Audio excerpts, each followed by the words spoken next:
মালদহের চাঁচল রাজবাড়ির পুজো যা পাহাড়পুরের চণ্ডীমণ্ডপের পুজো নামে পরিচিত, শুধু রাজকীয় আড়ম্বরে নয়, আধ্যাত্মিক ঐতিহ্যও অনন্য। প্রায় 400 বছরের পুরনো এই পুজো আজও এক ভক্তি ও নিষ্ঠায় পালিত হয়। আজ অষ্টমী তিথি, অষ্টমী সকাল থেকে অঞ্জলি দিতে ভিড় পাহাড়পুর চণ্ডীমণ্ডপে। অঞ্জলি শেষে শুরু হয় কুমারী পুজো, যেখানে অল্প বয়সী কুমারীকে দুর্গার জীবন্ত প্রতিমা রূপে পুজো করা হয়। এবছর কুমারী পুজোয় অংশ নেন কৌশানী পাণ্ডে। মন্ত্রোচ্চারণের আরাধ্য হয় দেবী শক্তি, অর্পিত হয় ফুল, ধূপ, দীপ, ভক্তির অঞ্জলি। রাজবাড়ির পুজোয় এই কুমারী পুজোই যেন আসল বিশেষত্ব। শহর থেকে গ্রাম, একাধিক জায়গা থেকে ভক্তরা আসেন এক ঝলক দেবীকে দেখতে, প্রসাদ পেতে এবং পুরনো দিনের রাজকীয় দুর্গোৎসবের স্বাদ নিতে। রাজা না থাকলেও, রাজ বৈভব না থাকলেও তার প্রচলিত চলা রীতি আজও বজায় রেখেছেন এলাকার সাধারণ মানুষ।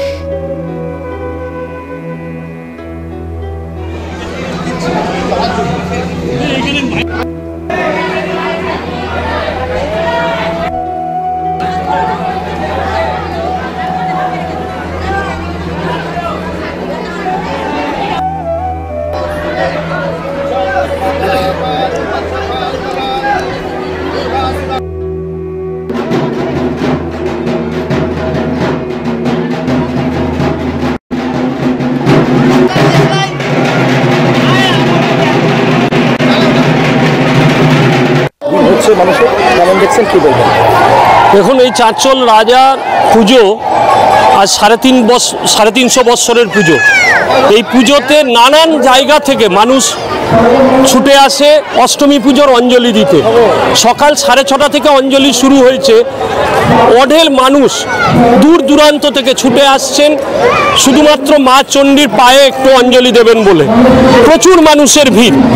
আমাদের এখানে ভিড় সামলানোর জন্য পাহাড়পুরবাসীরা যথেষ্ট নিজেরা ব্যবস্থা নিয়েছে কিভাবে এই ভিড়কে সামলানো যায়। তারই মধ্যে একটু তো হুড়োহুড়ি ঠেলাঠেলি থাকবেই। সঙ্গে আমাদের রয়েছে কুমারী পুজো, যা 11টায় শুরু হবে। সেই কুমারী পুজো নিয়েও আমাদের মানুষদের মধ্যে প্রচণ্ড উদ্বেগ।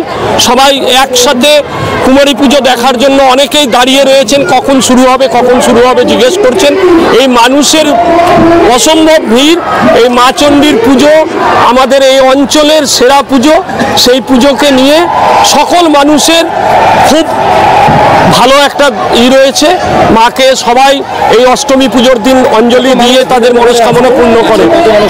মোটামুটি 30,000-এর উপরে ভিড় হয়েছে, এখনো লোক আসতেই আছে।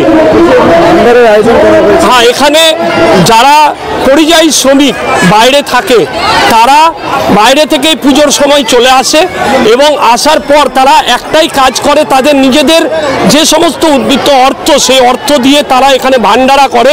ভান্ডারা বলতে সমস্ত এখানে যত মানুষ আছে তাদেরকে লুচি, তরকারি,